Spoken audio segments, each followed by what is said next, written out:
Mitch McConnell has said he will oppose the House's plan to form a commission to investigate the deadly January 6th attack on the U.S. Capitol, calling it slanted and unbalanced. Clearly, he would prefer something as unbiased and honest as the Arizona Republican audit of the 2020 election results. Following Elon Musk's statement that Tesla will not accept Bitcoin as payment and China's crackdown on payments in cryptocurrencies, Bitcoin plunged 28%, Ethereum 38%, and Dogecoin 47%. That may sound like a lot of nonsense words, but now you all know how I always feel whenever I hear CNBC or the Wall Street Journal talking about real investing.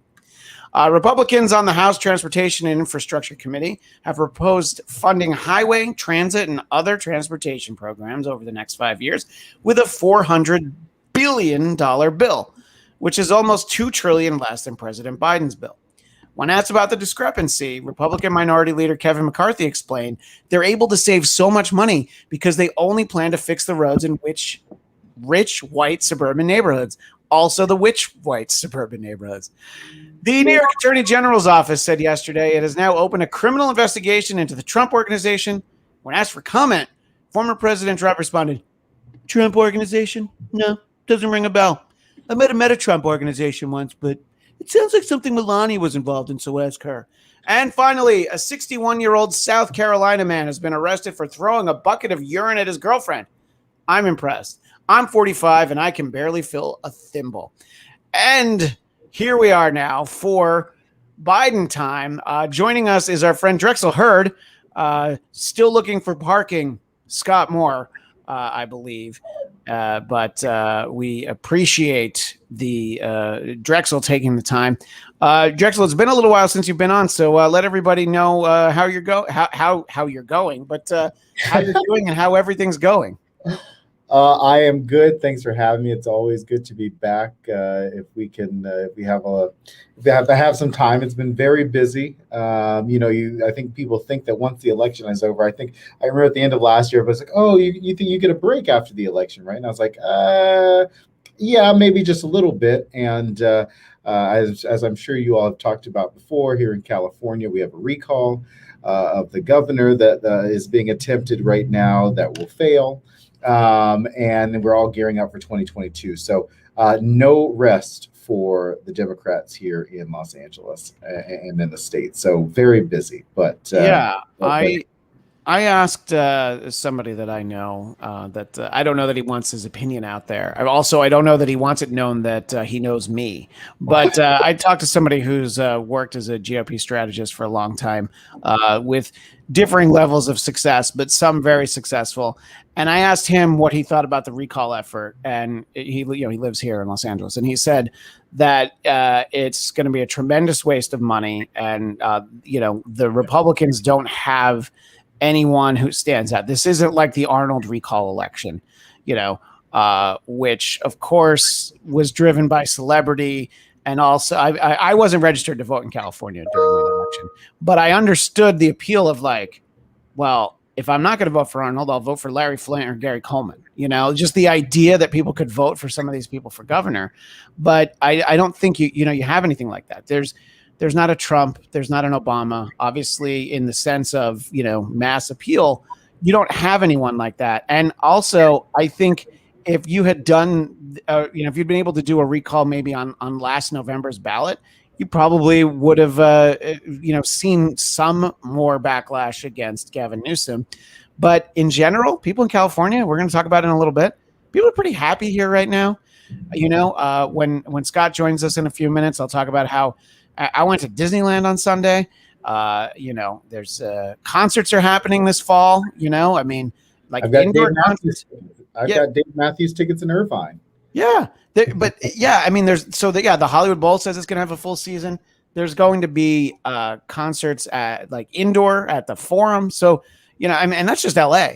The state I think is a lot happier than it's perceived by the rest of the country.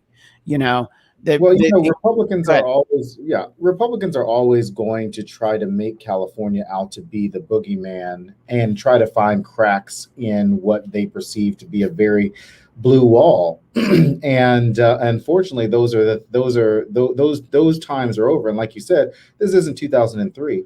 We have 39 million people here in California, and a majority of them are registered Democrats. And so, and if you look at what what Republicans tried to do, they only got 2 million. They only got 1.5 million signatures out of 39 million people. We have here in LA County 3 million Democrats alone. And so, it is like you said, like your friend said, and what we've been saying, it's a waste of time. It's a waste of money. You're looking at probably $400 million just to have a recall. Hopefully, the crazy thing is we don't even have a date yet, but we have a November 2nd general election scheduled this year for other things. Is it going to be on that ballot? Who knows? If it has to go into a separate ballot 2 weeks later, voters already going to have a little bit of fatigue.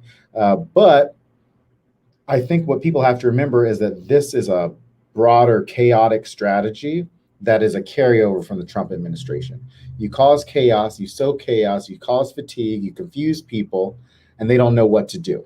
And this is an attempt to do that. And I think that if Republicans, hypothetically, if Republicans were successful, they would use this playbook all over the place. And we're starting to see that playbook play out, not only in the governor's race, but also in the LA County District Attorney, where Republicans are trying to recall the district attorney, or Republicans light. And then in some of our school board races in Santa Monica and in other places. So this is definitely a strategy that they're attempting to do. Right. And just more of a hypothetical, if you are a strong Republican candidate who has a viable option to possibly be running for governor for California, why would you do it on this recall election? Because, Newsom's term, it only has like another year after that. So you would just run for the general election. I think that, when just to put your resources into this seems, I feel like you're going to have people sit this out, that might even be some of the more viable. But yeah, I don't think anybody's going to really stand out. It's, and I think that there are the cynics, there are the conspiracy theorists among us that believe that the rate of California's reopening is directly tied to this, but I think that it has obviously much more to do with the rate of vaccination than, as you pointed out, 1.5 million signatures, which is it's a fraction of registered voters, much less a fraction of the population. Right. So Republicans are kind of miscalculated the breadth of what they're up against, right? You see it in states across the country where they're trying to put bills forth to suppress the vote. Here in California, we don't have that. We have drop box opportunities for everyone. We just had a special election in Assembly District 54 last night, where somebody called me and was like, "Can I just drop this in the mail and my vote will be counted?" Like, this is like 5 o'clock yesterday. I was like, "Yes, of course." And then every voter gets a ballot in the mail. And so that's not going to stop just because of the pandemic. I don't think we're going to go back to the times where vote by mail is not the main option, where everybody's automatically every registered eligible voter gets a ballot in the mail.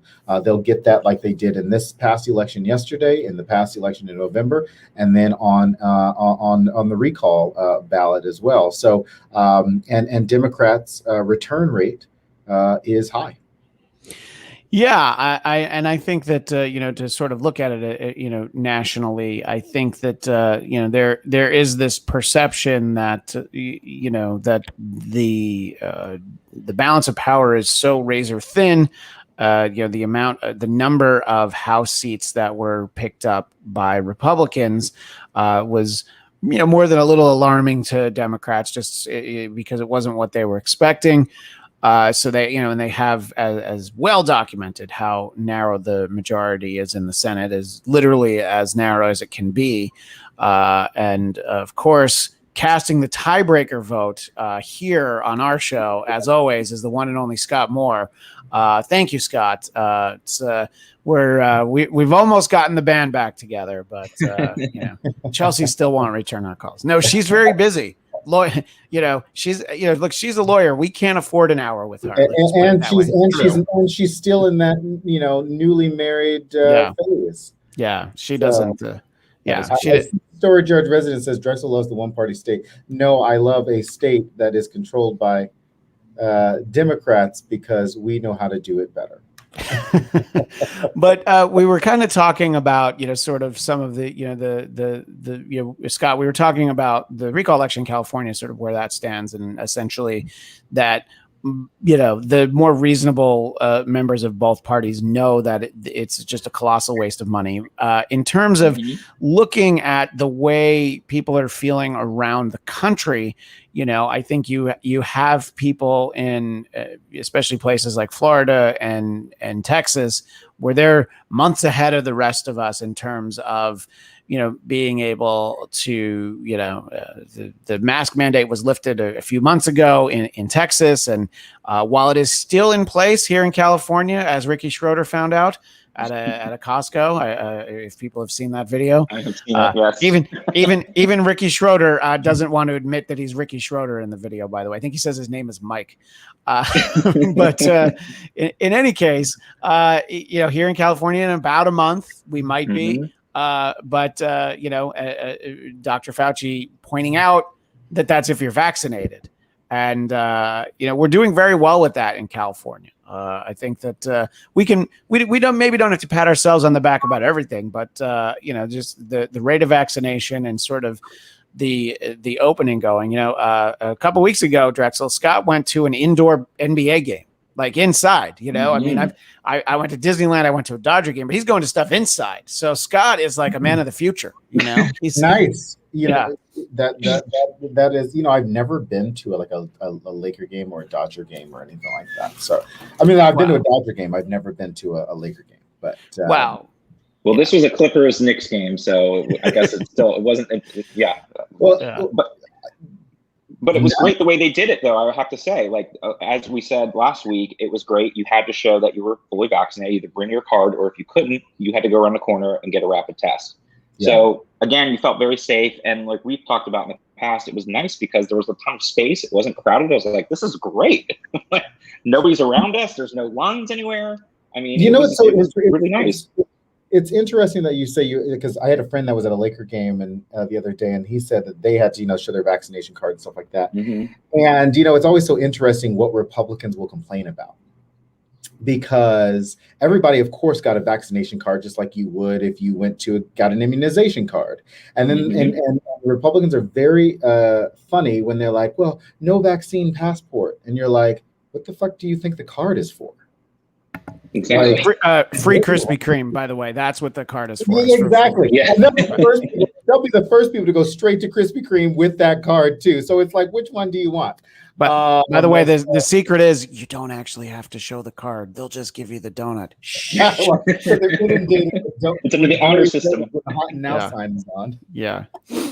But the reason why I'm referencing that, and the fact that I went to Disneyland on Sunday with 25% capacity, and I think it's as of today it's like back up to 60%. So I really snuck in there when I could. But I think in general, just compare. It's May 19th. Compare how happy people are right now with May 19th last year. You had a terrible election looming ahead of you, whoever you were going to vote for, and you were so early in the pandemic, a year ago. And just in general, in places like New York and California, the places that, obviously had some of the at least domestically, some of the worst instance of cases. And I think in general, if people aren't happy, they vote the way they did in November, So I think that it's going to be very hard for recall efforts and, really heading into, who knows what can happen in another year. But And I'm oversimplifying it, Drexel, but I feel like people are just happy. People aren't going to show up for some of these elections, these state elections, because they're like, yeah, everything's all right. You're not worked up about it. Well, I think people will show up, but I think that it will not be the outcome that proponents of a recall think it's going to be. I think what we saw last week with the governor rolling out a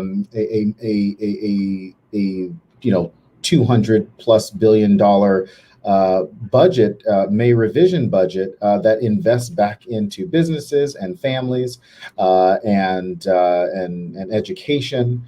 And wildfire prevention, including the money from the federal government. Unfortunately, we'll be happy to take the money from the states that have rejected certain funds, which is unfortunate for states like Texas and Mississippi that have rejected unemployment funds for their hardworking constituents. I think generally California knows the path that we're on, and the governor. We're just going to keep hammering all of that stuff. I think the other big miscalculation is that Republicans let us have this 2-year runway just to talk about accomplishments of Democrats in the state, and so it only helps us in 2022. And if we can talk about all the things that we're doing up and down the state every day, then we're going to continue to do that here in Los Angeles County. And then across the state. I know Jason Blair had a question about the HIPAA. Yeah, let me put it up on the screen. Jason Blair. So is HIPAA still a law or not? Is privacy of medical records no longer a value we have as a society? Yeah, I think it's my understanding that HIPAA only applies if you're a medical professional. So private and also on a secondary note, vaccines are different anyways. Like for instance, every state, including the most Republican states out there, do have, children vaccination requirements and things like that for school. Right. And so when it comes to vaccines and stuff, it is a little bit different as far as, it gets a little murkier. And we've talked about this too. If businesses can now ask their employees to show proof, that gets a little murkier. But as far as like going to big public events, other things like that, or if you're traveling, those are things that they can ostensibly asked to see those vaccine records because it is part of the overall, protection of everybody at large. So it is a little bit different, but you're right, Drexel. It's also like for medical professionals and people that have that knowledge, sharing it with someone else, not you voluntarily, giving information to people too. So his follow-up is, so it's okay for a business to ask if someone has HIV. I think if you have it, there are certain circumstances where it may be in the best interest of the public to divulge that. If you're in the porn industry, I'm being honest, but that's true. Scott, why am I not surprised that you went right to porn? Like literally the first word out of your mouth was like, well, yeah, porn. But it's a big economy still where I live here in the Valley. Oh yeah, we both live in the Valley. I think questions like that are a little bit of gaslighting because HIV is first not contagious to someone who is in your immediate vicinity. Certainly, unless you're having unprotected sex or you're sharing needles. But which I know Jason well enough. He's not doing either of those things. He's got triplets at home. He doesn't have time for anything recreational. But my point is, I think that the same questions that people ask like that are who have a problem sharing a vaccination card or anything like that are the same people who want to make sure that those who are welfare recipients, for sometimes no fault of their own, are drug tested.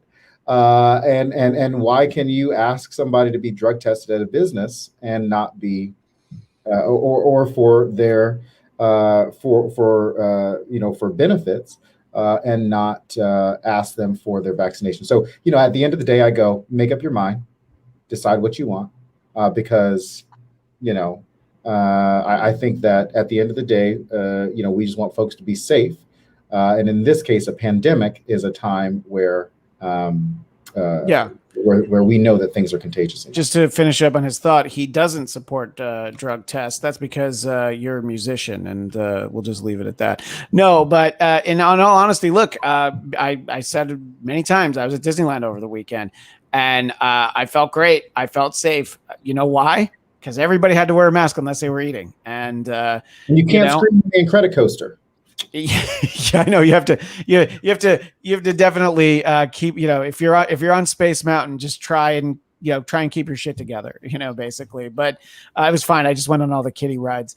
But in all honesty, it's comfortable. And if there was no mask mandate, I would feel better knowing that there had been testing or vaccination requirements. I mean, there are, Drex and I were talking before we started, there are large scale concerts that are going to happen in Los Angeles in the fall. And I've made the joke several times. If they want to swab up my nose between every band, if that's what it takes, that's fine. Just let me know ahead of time. Just let me know. I'll be ready. Just make it clear what the policy is. And then no one can say that I didn't know that was the policy, Ricky Schroeder. Just tell us what it is. And I think that you're going to see more of that. Look, the EU has said, you're welcome to come here. We just want to make sure that, you're either vaccinated or have been tested recently enough. And it doesn't sound like a tall order because of the point that Drexel made. This is a highly communicable disease.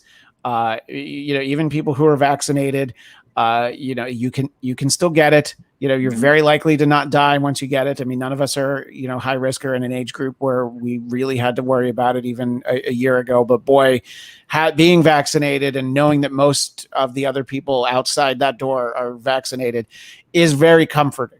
So, and no, people shouldn't be told they have to get it, but there are going to be things that you might not be able to do, so you might only be able to go to Kid Rock's chain restaurant or Toby Keith's chain restaurant. You might have to limit what your options are. Okay. You may have to go and see Ted Nugent play out in the field. It just depends on what your options are. What do you want to do? Do you want to, right now, I'm surprised that the airline industry hasn't gotten closer, because I think that the first step would be, this is a vaccinated flight. You're going to do like separate flights first.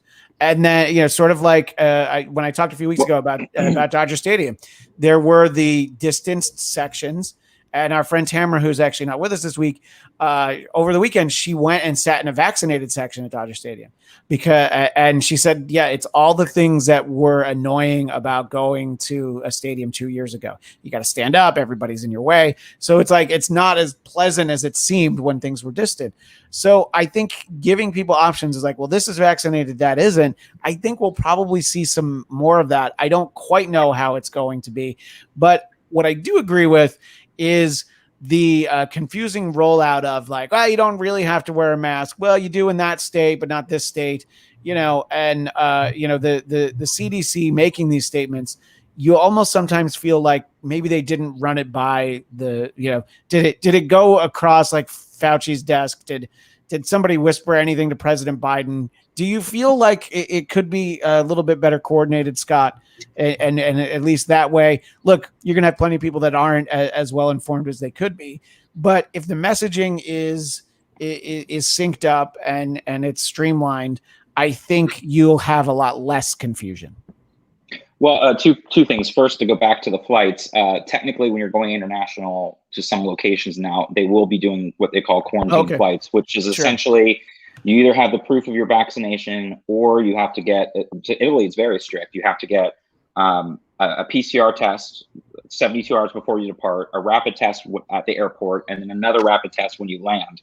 So technically, some of these international flights will be quarantine flights, which means everyone's either been tested and come back negative, or they have their full vaccination cards with them. And again, if you want to go to Europe this summer, you're going to have to do those things or you're not going to be able to go. So it does come back to those type of things too, where people are going to have to do certain things to be able to enjoy kind of a full open society. And if they don't want to do that, that's their choice, but they will be limited in what they can do.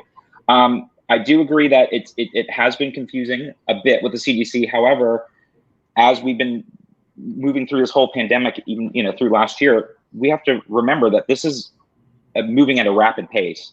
That things are being discovered every day. Like everything from the vaccine rollout to seeing how it works longer term is all new. So things are changing by the day, and they're trying to strike that balance again between opening the economy and the safety. And also, they're encouraging people to try to go out and get the vaccines because they know once everyone reaches that herd immunity, they can really fully open society again. So there is some of that to say, hey, if you want to, again, like we were saying earlier, if you want to go out and enjoy a full open society and not have to wear your mask, then go get vaccinated. So, but it is a difficult line to cross, and it isn't going to be perfect. And we've seen that across states with their rollouts and then having to backtrack. It's very difficult. You're trying to find that right line of balancing safety with the economy and being able to make it happen. And it's not an easy thing to do. And as the science continues to come out daily, as we get further along in this process and further along with people being vaccinated, things are going to change.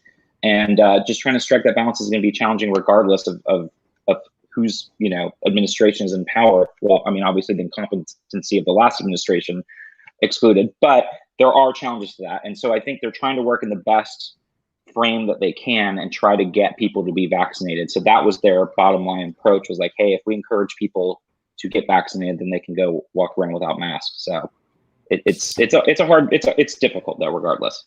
Yeah, no, I think that it is challenging no matter how you do it, and obviously, I think that what we're seeing is sort of I think positive reaction, positive overwhelming, but then you do get a lot of these questions about like what can I or can't I do?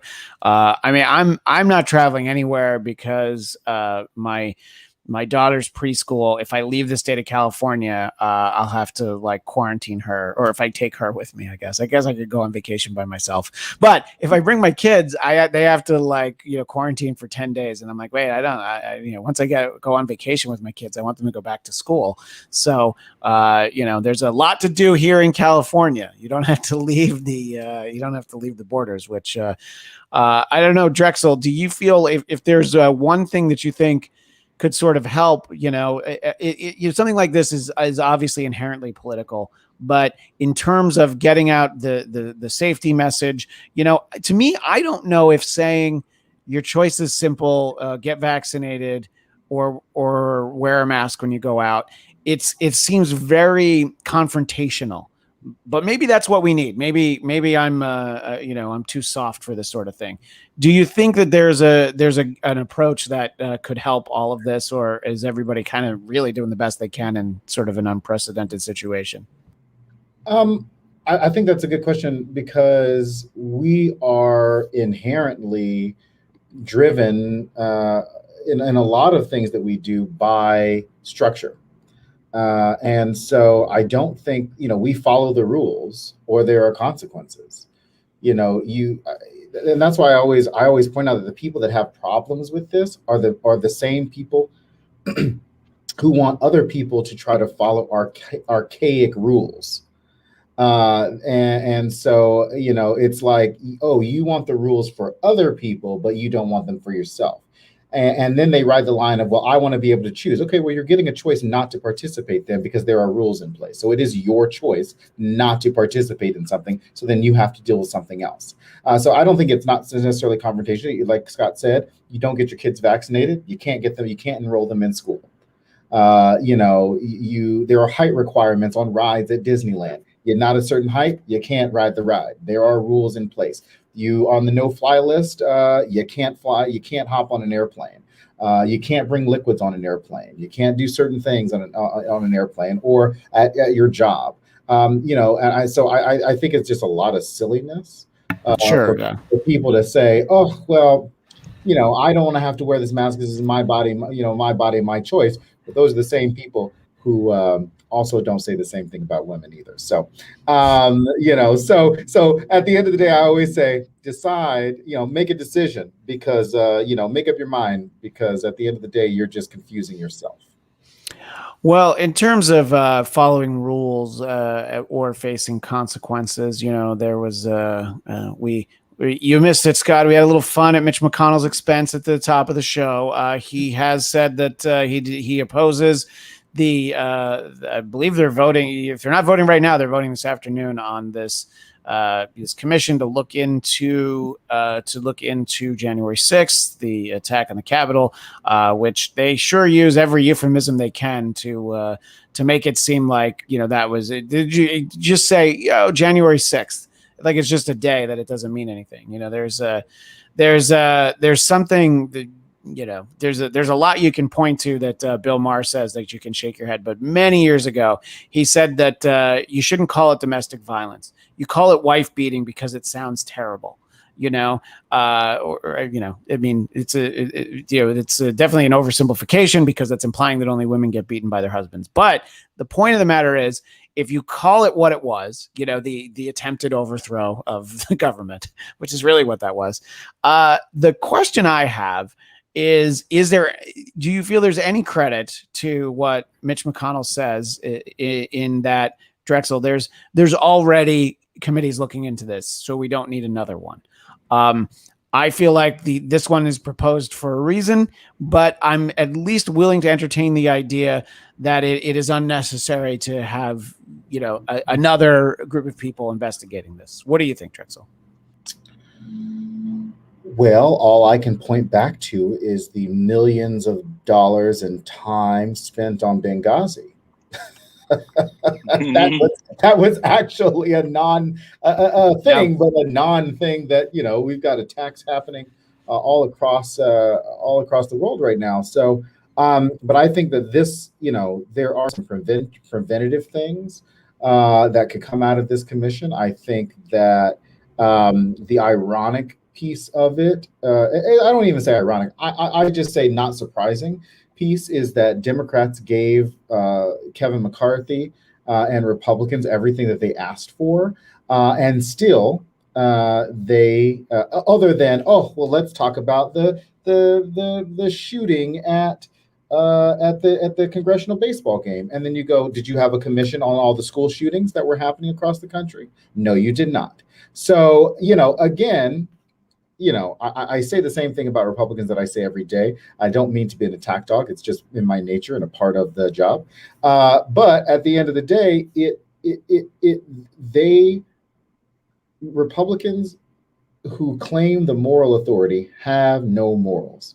They have no interest in finding out the truth, because if we knew the truth, they would all not have a job.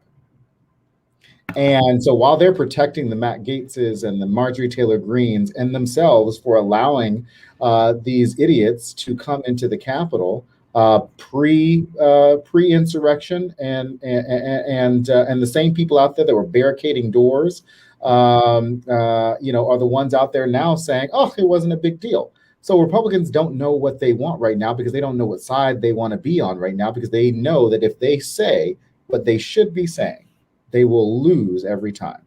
And unfortunately, we're in the situation where one party is trying to get to the truth and one party is trying to avoid the truth, as always. Well, yeah, and I think obviously at the center of that is most weeks, definitely last week, we talked about just sort of the baffling fear of the previous president that so many members of the Republican Party have. And, when you have to find yourself in situations where you're like, oh, I feel bad for Liz Cheney and Mitt Romney and, so on and so forth. It's like, well, when those are the people who are being chastised, it's very indicative of the entire situation. And, you use the word lose a number of times, and that's really all that, what happened on former President Trump's watch. We talk about the fact that the Republicans lost the House, the Senate, and the White House.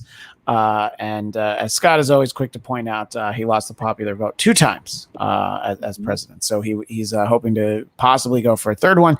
The narrative on January 7th was a lot different than it is now, because I think it because of the brand as a whole, the Republican brand is so tainted from that day because of, yes, outlier members who supported the insurrectionists and went out of their way to speak favorably about them.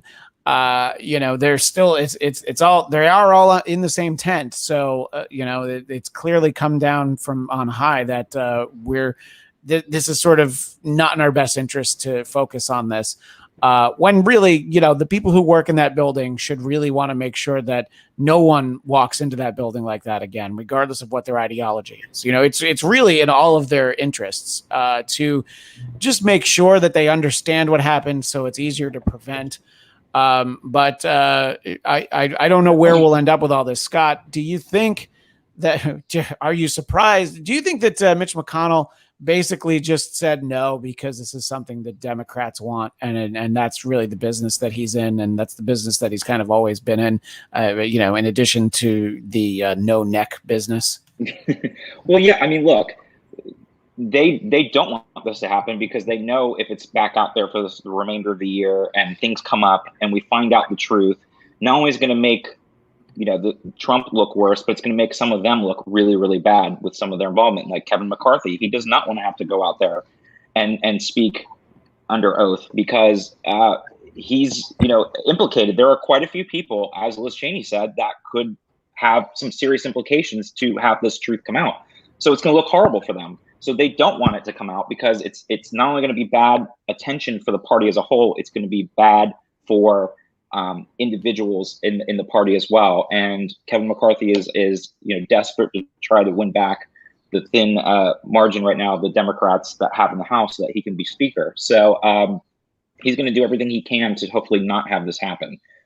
So yeah, absolutely. They do not want to do it. Mitch McConnell obviously doesn't want to do it because it's a Democratic thing. However, in the bigger picture, he doesn't want to do it because it's going to make Republicans look really bad. And it's just drawing the attention to potential more people that were elected officials that have implications that are going to be potentially brought down if this is brought out to the light. So yeah, they want to do everything they can to avoid it. Well, and Scott, as you say most weeks, when the specter of former President Trump running for re-election in 2024, you always are very quick to point out the fact that he will not run. I say that I question his vitality and just having the energy to want to do that. But as you always point out, he will not be able to run because he will be in jail. He'll run for president of Sing Sing or something, for he might get to host the prison talent show. Exactly. That's going to be him. He's going to be the MC of that. But the point is, regardless, he also he's an albatross to the party. And the fact of the matter is, there's a good chance that he would lose again. I just don't, even if you could get past his ego and he's not in prison at the moment, then or whatever happens, he's been implicated in crimes. Because as we know, New York State is looking into this as a criminal probe now of some of his things. And we know exactly. A lot of criminal activity. Beyond all that, the fact of the matter is he's a loser, and he's shown that time and time again. So does he want to lose a third time? It's kind of like Martha McSally.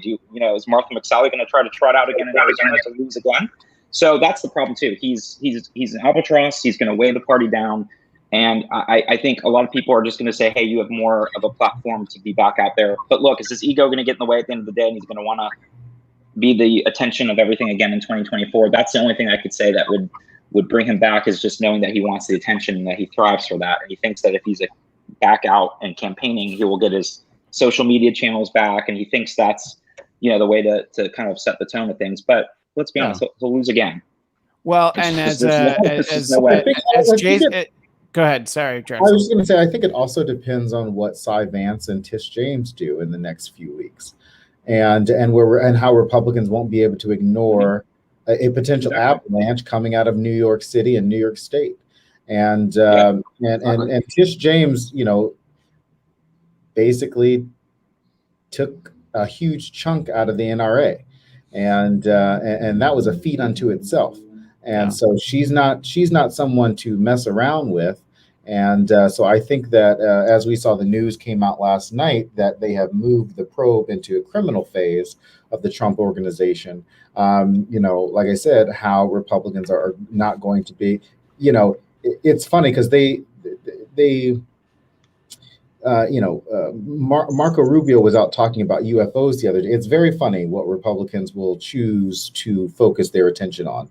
If it's not UFOs, it's LGBTQ rights in the country. So they don't really have a lot going on. And so they just try to ignore the larger problems consuming their party. And Donald Trump is that person. And if they try to ignore what comes out of New York State and New York City, then look, then more power to them. It will be better for us at the end of the day. But as the speaker has said, our country is better when there is a more debate between different ideologies. And in this case, right now, the Republican ideology is Trump. Well, and Jason Blair, again, who is not shy about how he's voted in the previous two presidential elections, does agree that Trump does need to go away. It's not the path forward. Just imagine if in 1985, the Democratic Party was like, all right, well, Walter Mondale is still our guy. We really have to go all in on him. And instead, they replaced him with someone far more charismatic in Michael Dukakis, which clearly was the right choice, as we all know historically. But the point of the matter is that it's you have a surprising number of people who are afraid to buck this trend, and I do think that yes, the news about the Trump organization is definitely something that could change the way that the former president is viewed over the next few weeks. I'm pretty sure they're going to try and put all the blame on Eric, and then Don Jr. and then first. I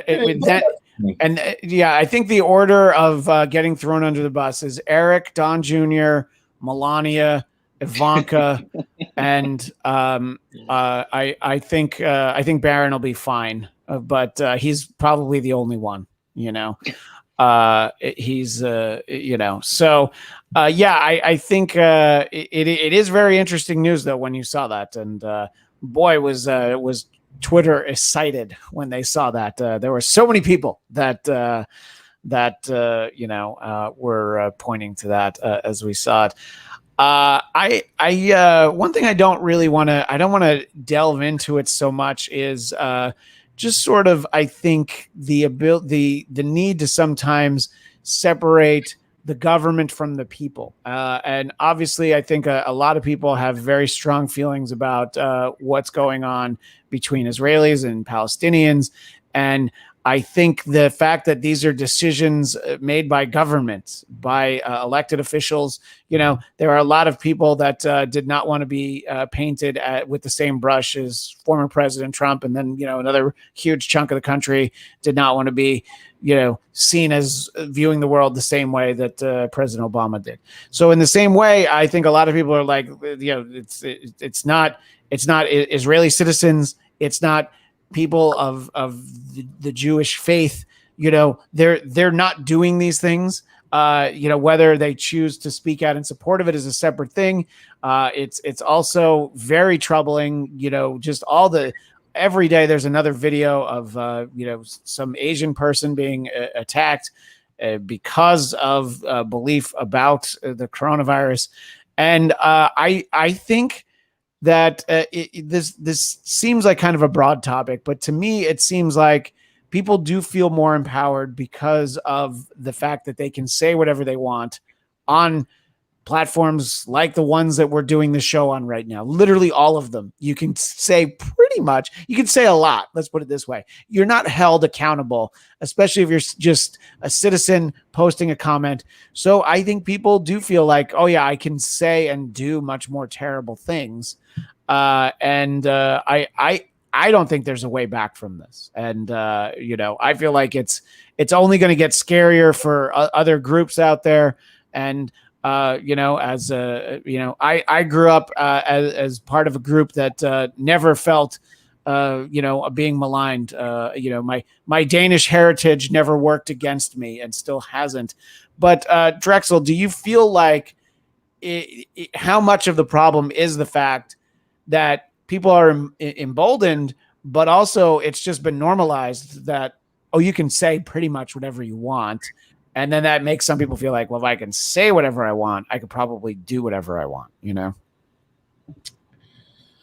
I mean, that's how you get January 6th in a lot of ways, I think, you know? Yeah, I mean, you know, I think social media certainly has added, as you know, the Facebooks and the MySpaces grew, you know, our social media um, um, personas changed. You know, we're in a situation now where we're on Zoom calls all day, and some people, you know, the things that they say in Zoom, I could tell you they would not say in person. And so I think people are emboldened when they're behind a computer. I think that the people like Donald Trump and Ron DeSantis and these people who are not very careful about what they say, they just go out and say it, are enabling bad behavior. I mean, we saw that at the beginning of Donald Trump's tenure, just in general, but in Charlottesville. And so, you know, that just kind of carried on through what was happening, because you know, I think people generally follow a leader, obviously, and when somebody says, "Oh, you can say this, I should be able to say what I want to say," of course, people are going to think that that's what they're supposed to do. But at the end of the day, as we always say, the First Amendment and free speech is not free from consequence. You know, Scott, it's I think that this was probably a great indication for where we were headed when nearly 30 years ago, you know, Rodney King spoke out and was ridiculed for the simple notion of why can't we all just get along? Because we can't, I guess, is why. And it's obviously been, you know, there's been no glimmers along the way. You know, I mean, I guess after 9/11, there was a moment where you felt like, oh yeah, we were in something together. In the early weeks of the pandemic, the first couple months, maybe you felt like that. But apart from that, just in general, those are just little blips on a downward trajectory. And I don't know, are just too many people just looking for a reason to be mad at other people? Is it that simple? As far as sorry, I just got a distraction from an email. No, that's okay. It's just the idea that, you know, like, you know, oh, I'm able to be mad at these people now. You know, people that I, you know, is you know, not that different segments of the population don't always have their struggles, but you know, 3 years ago, I'm sure that there were people that, well, maybe they didn't like Asian people, but they certainly weren't going to, you know, push somebody down a stairwell, you know, headed into a subway or something, you know? So now it's like, well, I've found something new to be angry about. You know, that's sort of what I'm saying is it's like, are there too many people perpetually looking for something to do with that? Yeah, well, I think there's always that. Now it's like that blame game, and now it's become a thing where you just blame the other. You know, and now the other is here in our own country, and now it's become you know, the whole political process. Instead of being able to find support and work together on things, it's all or nothing, each side. And especially, well, we've seen that with the Republicans. And I don't know, like you said, it's like the genie's out of the bottle now over the past 20 years, because now everyone has their own corner they can go to. It's not like before where we all had a basic truth that we all understood.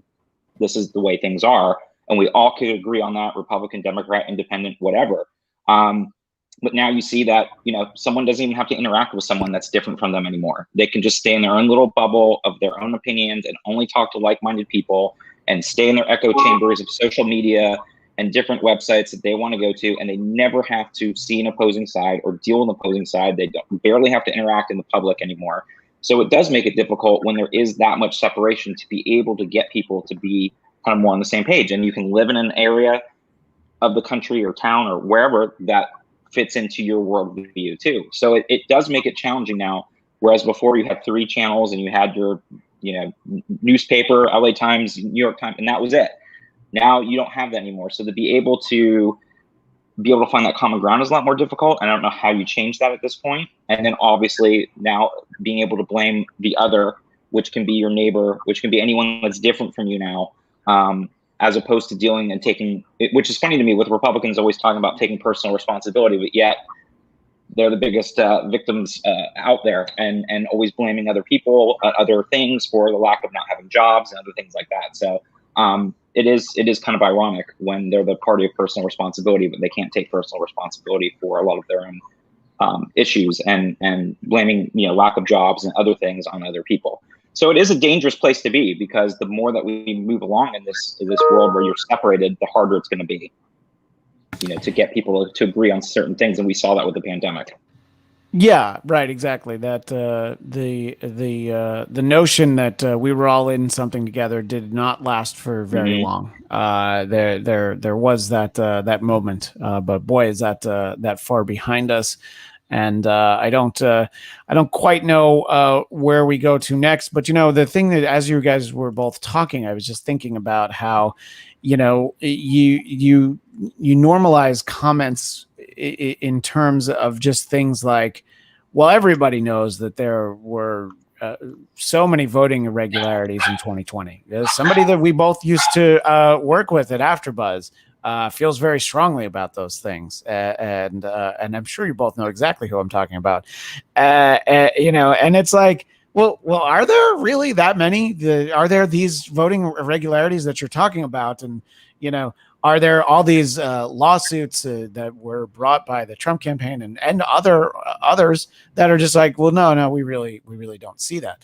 And about I was talking at the very beginning of the show that the ridiculous the audit of the vote in Arizona, which if you read that story at all, just how anybody has spent any money on that is crazy. But the idea that you can't take from that, oh, you know what? No, it really was the way that they said it. The amount of times that votes have been recounted in the last 8 months, I've never heard of it. I don't know if either of you ever have, but the same votes being counted so many times, like thinking you're going to find something different.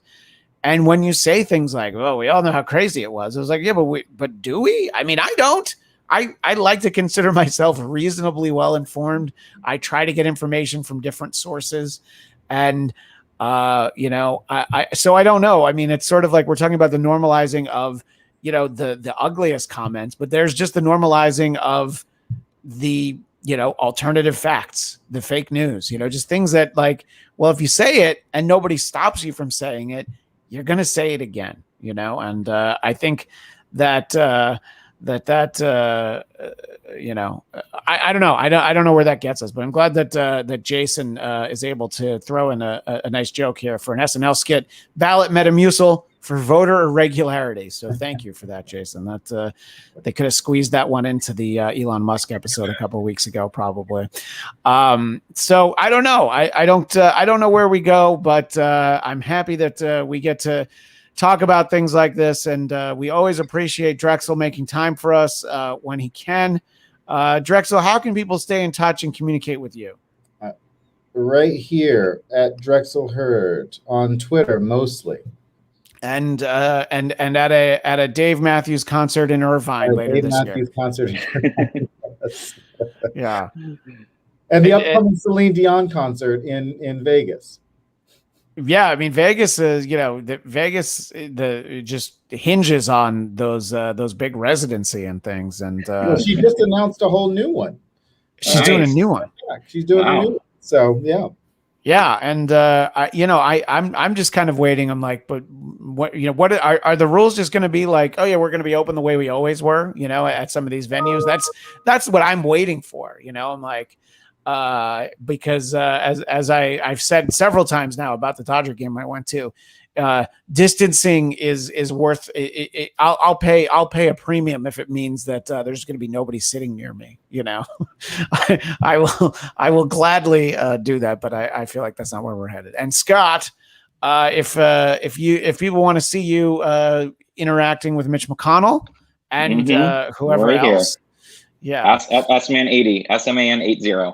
Yeah, exactly. on Twitter. And, yeah, and you can play along with Scott a game that he has planned called Trump Family Prison Bingo. So you'll be able to play along and put the pieces on there with him.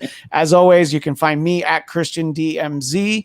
And if you're watching on YouTube, please subscribe to the Blackcast YouTube channel for this show, Marvel Movie Talk, and of course, the titular Blackcast. And we've also done some standalone after shows that are all on there. So please subscribe. We appreciate that. And we appreciate everybody in the chat. We will see everybody again next Wednesday at 11 a.m. Pacific. That's 2 p.m. Eastern. But until then, have a good one, everybody.